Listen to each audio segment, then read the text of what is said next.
Oh yeah, yeah, totally, totally. Yeah.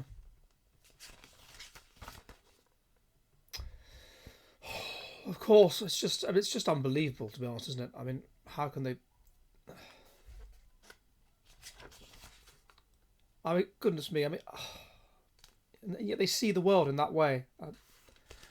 I've just been reading this absolutely. As you know, I'm a scientist, and I've just been reading this absolutely superb book. It's absolutely brilliant, and it's incredibly thought provoking.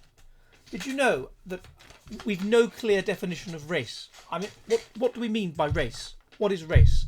How can we talk about race if we have no clear definition of it? I mean, we can't even absolutely draw the line between one race and another. There is no such thing as race. It's just completely arbitrary. There's no clear border between one race and another. So, I mean, what do we mean by race? How can we talk about race if we don't even have a clear definition of what it means? Did you know that the definition of race has changed over time? We used to talk about the Irish as a race or the English as a race, and now we've altered our definition of race. So how can there be such a thing as race if the definition of race has changed? One of the things I discovered from this amazing book is that there's no one single gene that's only found in one race. So how can there be such a thing as race if there's no one single gene that delineates different races? I mean, it's an obvious question. How, if we can't define race, if we can't define it with 100% accuracy and totally clearly, how can there be such a thing as race? And anyway, even if we could, race is inextricably linked to colonialism, to racism, to National Socialism. And so, that being the case, how can race possibly be a scientific category if it carries with it that kind of cultural baggage, that kind of immoral baggage that means it's inextricably linked into many of the evils of humanity. So how can something that is linked to the evils of humanity define humanity? Surely something that relates to humanity and defines humanity must also define the good in humanity and the highest aspects of humanity. And race doesn't do that. There's no clear border between races. And so this is an excellent book, and it's really got me thinking. What do we mean by race? What do we mean by science? Hello, hello, hello. Welcome to this edition of the Jolly Heretic. Now, that is the kind of illogical, fallacious, and generally appalling argument that you will hear from the Mid-Wit. And this is what I want to look at today. This is what I want to try and understand. The psychology of the Mid-Wit. The nature of the Mid-Wit. This is a term we've all heard bandied around on Twitter, bandied around on the internet, the Mid-Wit. And what I want to try and make sense of is, who is the Mid-Wit? What is the Mid-Wit? What makes the Mid-Wit? What makes certain people that write books with titles such as How to Argue with a Racist? What makes them who they are? What is their psychology? What is the psychology of a Mid-Wit? Well, first of all, let's start thinking about what a Mid-Wit is. So, in general, in intelligence tends to be measured by IQ tests. IQ tests are on a bell curve. Most people have an IQ of 100, and smaller and smaller percentages have IQs which go in either direction away from 100, with the average person being 100. Now, normally, a person who is extremely intelligent, who we would regard as a highly intelligent individual, as the kind of person that would be likely to be at least traditionally, not perhaps anymore, but traditionally be a scientist, is going to realistically have an IQ of at least 130, something like that. And the estimates for geniuses, for people that are regarded as making very, very important contributions to science and so on, indicate that they have IQs in the region of around 125, 130, something like that. So those are the outlier high IQ people. Those are the people with very, very high IQ. Consequently, the Mid-Wit would be a person, I would say, that has an IQ of about 120. This is something like that. A person that is, or would have been some time ago, intellectually capable of being a doctor, intellectually capable of being a lawyer, but who you wouldn't have found in academia. You wouldn't have found in science. These are people. We've got studies from the 1960s that look at the IQ of people that are in different sciences and different science subjects that do PhDs in those subjects. And on average, people that are doing PhDs in things like biology and physics and the hard sciences, things like that, tend to have an IQ of at least 125, maybe 128, maybe even more. And then the IQ goes down to the mid-wit range when we look at people that have PhDs in humanities subjects, and in particular subjects such as education, when the IQ is down at 115, something like that. So that's what we're talking about when we talk about the mid-wit. We're not talking about we're talking about the person that is highly, is an intelligent person, but is in many ways not quite as intelligent as they think they are, and certainly not intelligent enough to be able to come up with original breakthroughs and do highly original things as genius scientists tend to do. So that's what do we mean by intelligence, of course? Well, intelligence involves solving cognitive problems. And there are all kinds of weak, though statistically significant relationships between intelligence and various traits. And what you would expect is that those relationships would hold particularly strongly or particularly saliently among the mid-wit, among the person that has an IQ of something like 120. When you get to people that have outlier high IQs, people that have IQs of 130, over 130, then interesting things start to happen.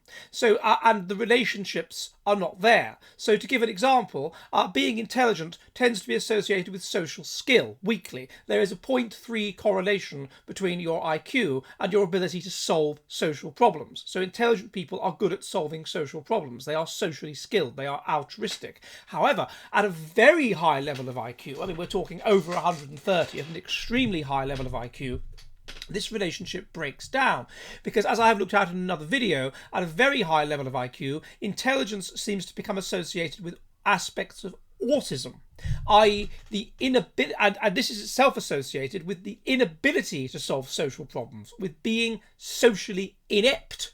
Now, why does this happen? Well, it happens for a number of reasons. First of all, what is autism? Autism involves being highly systematic, and the contrast to that is being highly empathetic, very high in empathy. Now, autism helps you to solve problems because it means you're highly systematic. You're obsessed with systematizing, and systematizing helps you to solve problems. Other associations with autism are things like taking in lots of information. So people who are autistic tend to be very sensitive to noise, very sensitive to stimuli or whatever. And the plus side of that is that they can take in huge amounts of information and therefore better solve a problem because they have more information at hand.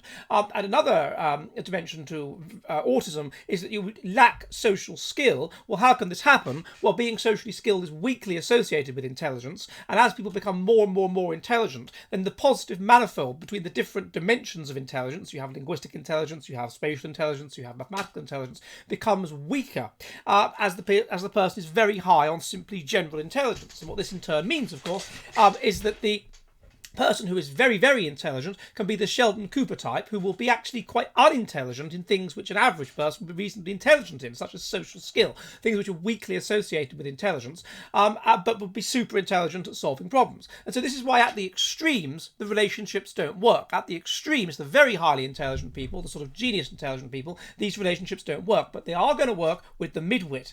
And so what can we expect the nature of the mid-wit to be? Well, the key aspect of this, as far as I'm concerned, and understanding the mid-wit and how the mid-wit thinks, is what my colleague Michael Woodley of Mani has called the cultural mediation hypothesis. There is evidence that the more intelligence is associated with taking the dominant ideology, with taking the dominant way of thinking and adopting that way of thinking. So intelligent people will have a tendency to smell the air, as it were, work out what the dominant way of thinking is, understand that adopting or pretending to adopt that dominant way of thinking will help them socially and help their social chances, and therefore adopt that way of thinking and convince themselves of the veracity of that way of thinking. And they will indeed, because they are intelligent, be able to come up with superficially logical ways of persuading themselves of the veracity of that way of thinking, that are not really logical, of course, but they will seem logical. Now, why should these two things be associated with each other? Well, under conditions of Darwinian selection, we know from many studies that intelligence was being selected for. People for example, in the 16th century, that were wealthy, had double the surviving fertility. The richer 50% of the population had double the surviving fertility of the poorer 50%, and that means we were selecting for intelligence. So intelligence was being selected for, but clearly status was also being selected for, because the wealthier you were, the more likely you were in conditions of harsh Darwinian selection to pass on your genes. And so consequently, in a sense, intelligence is no good if it doesn't allow you to accrue status. And so the desire to accrue status comes with intelligence. Those two things have been co-selected for. And so we would expect people who are highly intelligent, to also want to attain social status within certain boundaries, because once you get to people that are very, very high in intelligence, of course, then they tend to be unworldly and not particularly interested in social status. But overall, you would expect people who were intelligent for this reason to want to gain social status. And they would understand that the way that you do that is by convincing yourself of the veracity of the dominant worldview and adopting that worldview as your own. Now, this, of course, is not associated with the pursuit of the truth. Yes, there is a degree to which intelligence is associated with desiring the truth and systematizing and wanting to know about the world.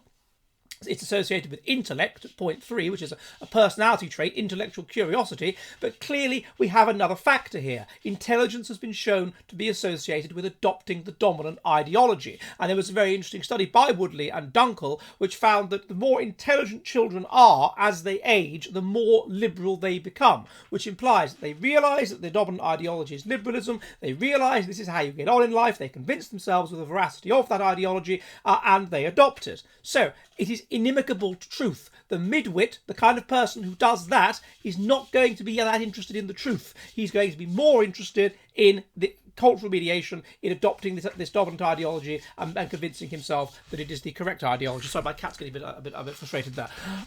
So then, of course, he has to compete with other people. Remember, the intelligence is going to be associated with desiring status. How do you compete if everyone who's intelligent is adopting this dominant ideology of liberalism or conservatism or whatever it happens to be? How do you compete with those people? Well, one of the ways you do that is by taking the dominant ideology and pushing it in a slightly more extreme way.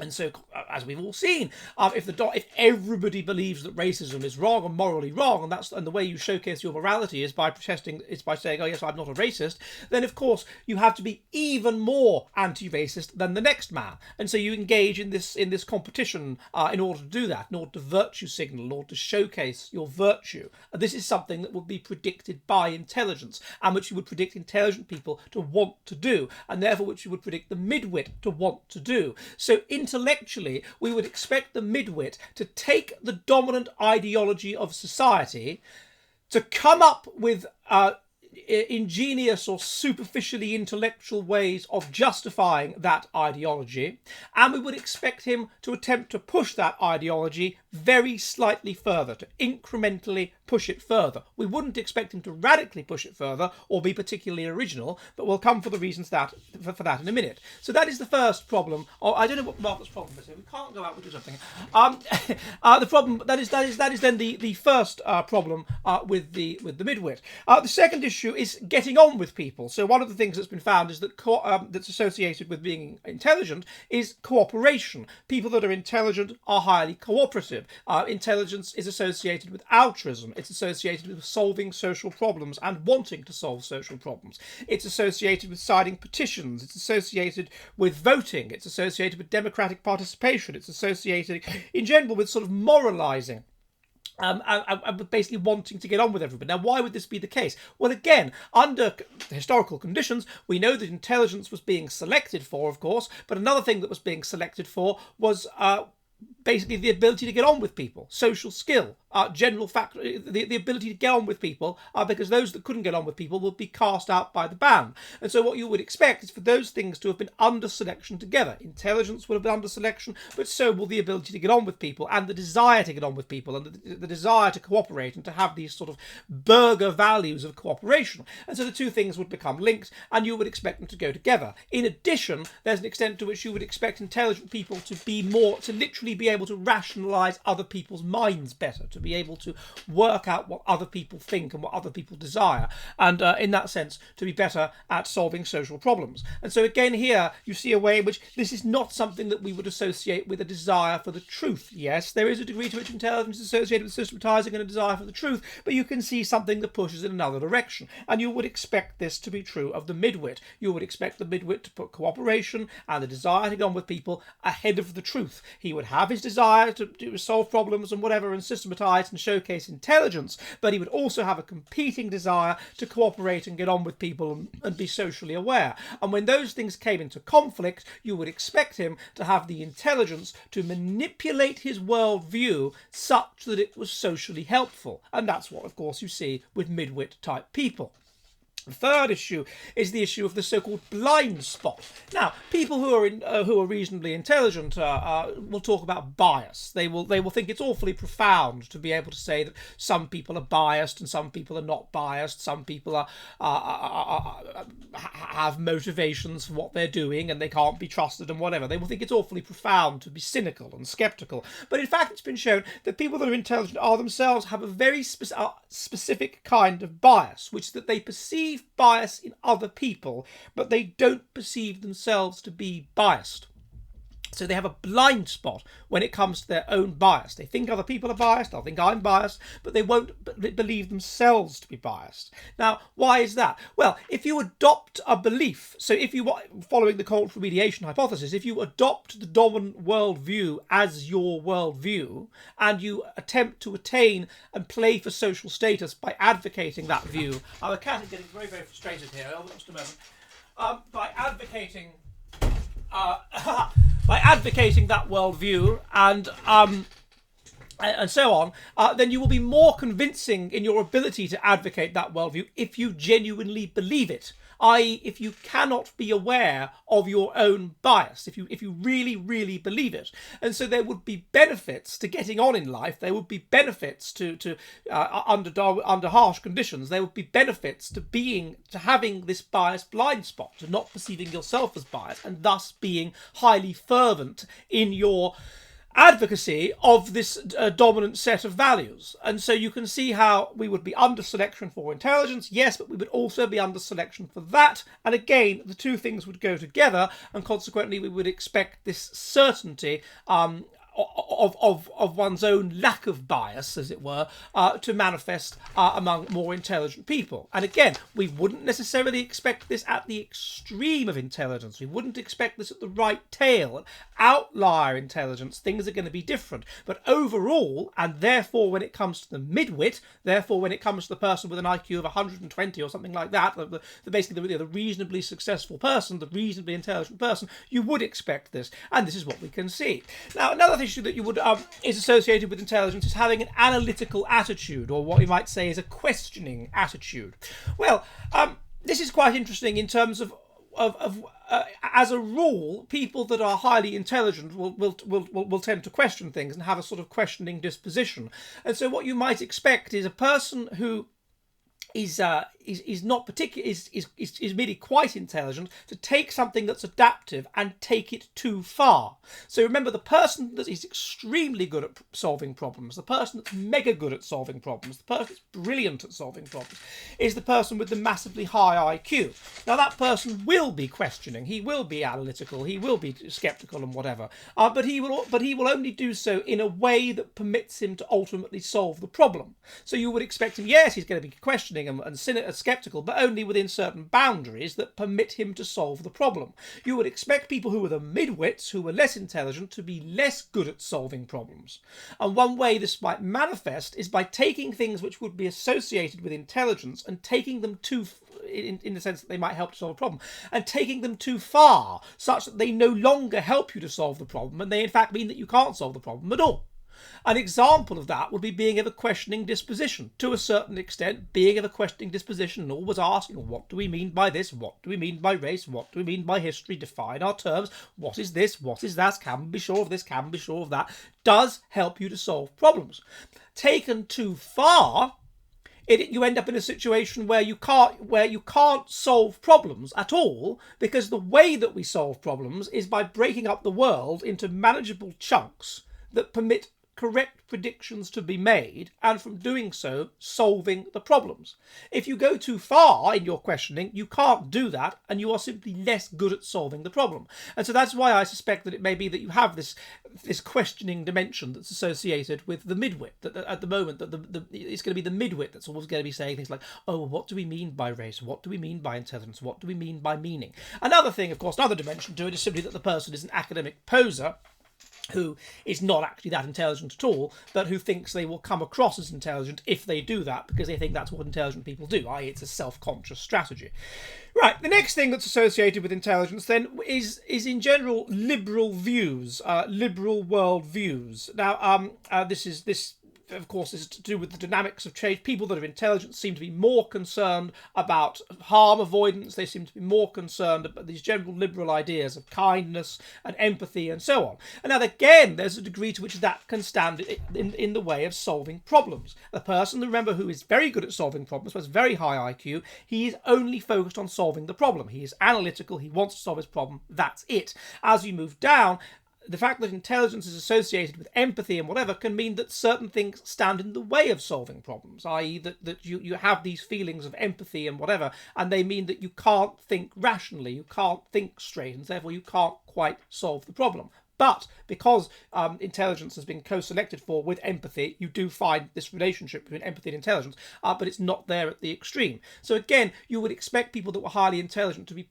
pulled into, but who are intelligent but not overly intelligent, to be pulled into things like this, to be pulled into these traps where they would commit fallacies and start to believe that, oh well, the fact that something is not very nice means that it can't possibly be true, because they would be overwhelmed by that thing that is associated with intelligence. Another interesting correlate of intelligence which relates to this is trust. People who are intelligent tend to be more trusting. Why is this the case? Well, one possible answer is that, as a rule, if you are not particularly intelligent, then you're likely to get conned, you're likely to get swizzed, and so therefore it pays to just not trust anybody. If you're more intelligent, you will be more perceptive, you will be more able to work out whether people are honest or not, whether you should trust people or not, and therefore overall you would be more trusting. Now, this has a built-in problem to it, which is that if you are trusting, then you will tend to trust people, you will tend to trust authorities, you will tend to trust people in positions of authority. And this is one of the things that you find with the Mid-Wit, of course. The Mid-Wit will tend to say, and this relates to, it was our squire, our elder son of a knight or younger son of a lord, who commissioned this video, and he pointed me in the direction of some appalling videos on the BBC about the nature of intelligence. And one of the things they do is they get these people who they say are unbiased academics, and they give their opinions which are illogical and not based on any data and generally ridiculous, on the nature of intelligence. And those are the authorities, and we're expected to believe them. Well, that is the kind of thing that the Mid-Wit will do. The Mid-Wit will be inclined to believe authority. The Mid-Wit will be inclined, if it's a left-wing government, to believe the government. If it's a liberal government, to believe the authority. If the authority roughly parallels the ideology of the dominant ideology, therefore the Mid-Wit will accept and believe that authority. Whereas the person who is more intelligent will be sceptical of all forms of, within reason, will be sceptical of all forms of authority. And so there's a sense in which the Mid-Wit will and that's one of the reasons why I think Mid-Wits are prone to this fallacy of appealing to authority. Why are they prone to this fallacy of appealing to authority? Well, first of all, if people make complex claims, the Mid-Wit doesn't have the intelligence to be able to assess those claims himself. He doesn't have the wit and the wherewithal to be able to work out whether a claim is accurate or inaccurate. And so if that's the level of intelligence you're at, then it's easier to just say, oh, well, a person in authority has made that claim, a person who is less of an authority has made the counterclaim, and therefore I believe the authority. A second reason is simply that it's a fallacy. If you are intelligent but not that intelligent, then you're going to be more prone to fallacious thinking. You're going to be more prone to bad arguments, and one of those bad arguments is the fallacy of appeal to authority, and so therefore they're going to be sucked into the fallacy of appeal to authority if they are a Mid-Wit in a way that a highly intelligent person wouldn't be. A third thing, in fact, one of the things that you find with people that are Mid-Wits is that they will tend to say, oh, well, this person has made this claim which I don't agree with, and this person has made a claim about something to do with psychology, but this person's a biologist. And therefore I don't accept that person's claim because they don't have the credentials to make that claim. They are not actually a psychologist, they are a biologist, and consequently I'm not prepared to accept that they can make that claim. Well, obviously that's a fallacious argument, because the claim is either correct, it's either logically and empirically correct, or it isn't. But if you're not that bright, then you can't test this yourself and you can't think about it yourself, and so therefore it's easier to just say, oh well, the person doesn't have the qualifications. And also, one of the fascinating things about that is that people who are geniuses, people that tend to come up with highly original ideas, people like Einstein and Newton and whatever, what they tend to do is because they tend to make massive breakthroughs, not just in the area in which they have been trained, but in all kinds of other areas as well. Why is that? Well, because they're just good at thinking. They're good at solving problems. And one of the things that solving problems involves noticing relationships between different domains. And it involves, therefore, noticing the relationship between this and this in a way that a normal person of normal intelligence wouldn't notice. And so consequently, it's inherent in people that are highly intelligent that they tend to notice what problem solving involves, what intelligence involves, is making relationships, making connections between different things. And so inherently, people that are extremely intelligent are going to make connections between different things, and they're going to therefore develop theories about areas that they have not been directly trained in. But a person who is a midwit, he's not like that. He's not capable of thinking in an original way. Thinking in an original way involves taking different strands of information and bringing them together into a model. They can't do that, a person of midwit intelligence. All they can do is be trained in something, learn information, and sort of add a bit on the end. They're incrementalists. That's how they think. They can't think in the kind of creative way. They've never had an original thought in their life. They can't think in a creative way. And so this leaves them very skeptical of people that do think in creative ways. And that's the thing. People that are genuinely intelligent, genuinely highly intelligent people will make innovations outside of their area of training by their very nature. They will do that. And so you will find that the midwit is very skeptical of this kind of thing because the midwit doesn't have the intelligence to be able to do that himself. He can't comprehend that it's possible. Now, then we have, this is the nature of the midwit. This is who the midwit is. So he's a person who is reasonably intelligent, but he's not that intelligent, and this leaves him open to all of these problems, which mean that he is good at solving problems up to an extent. I mean that he is good at pursuing the truth, but only up to an extent. He is limited in his abilities to pursue the truth and to solve problems, and he is in a highly predictable way. Now, imagine what would happen if you got people like that, if you got people that were deficient in thinking in that way, and who are highly credentialist as well, whose view was that science is not to do with the pursuit of truth, it's a guild that you join, whereby you are given this magic qualification, this holy seventh seal, and therefore you're a scientist. If your worldview is that simplistic, that if a person has a qualification, therefore they should be listened to. Imagine if you got those people and you gave them a qualification which in the view of society rendered them a scientist, rendered them an academic. Imagine if you created a situation where people like that had doctorates.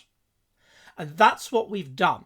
By creating this heavily overeducated society over the last 50 or 60 years, in which we go from 5% of the population or whatever in the 50s having a BA to 50% of the population, and therefore we have to increase in order to compete. You get more and more people that have master's degrees and more and more people that have doctorates. And having a doctorate was seen, but is still seen wrongly, of course, but is still seen as a sign that you are part of the intellectual elite.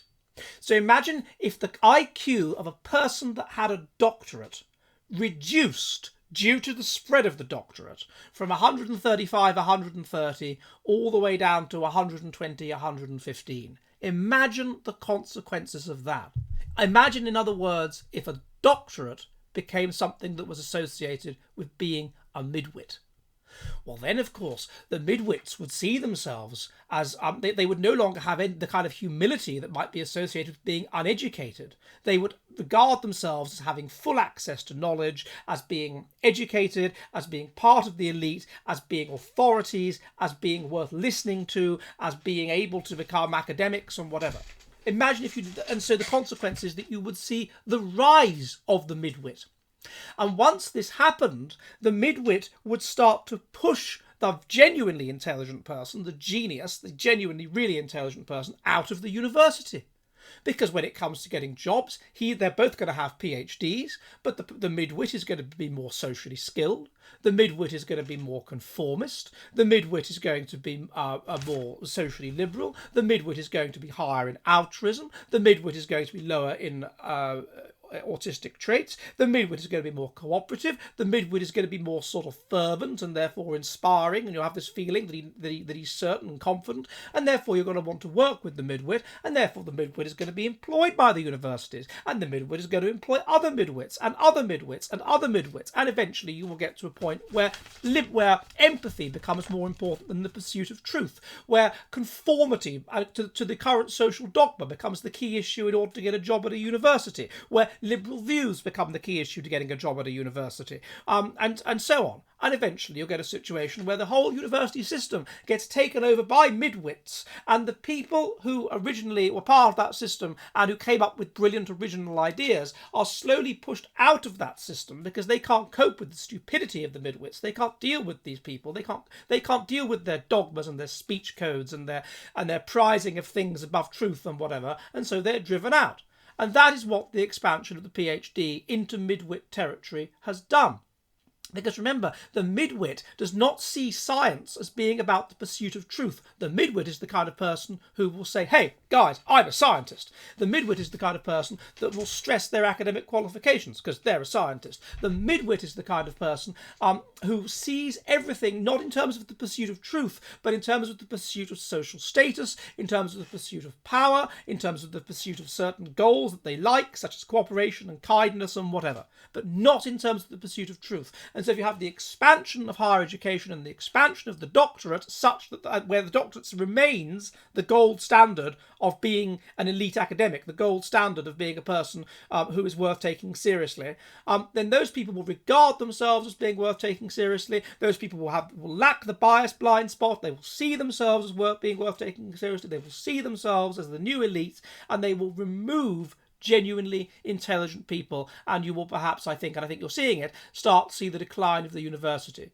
So that is the psychology of the midwit, and that is why the midwit is taking over. The midwit is taking over because the midwit primarily is concerned with credentials and qualifications.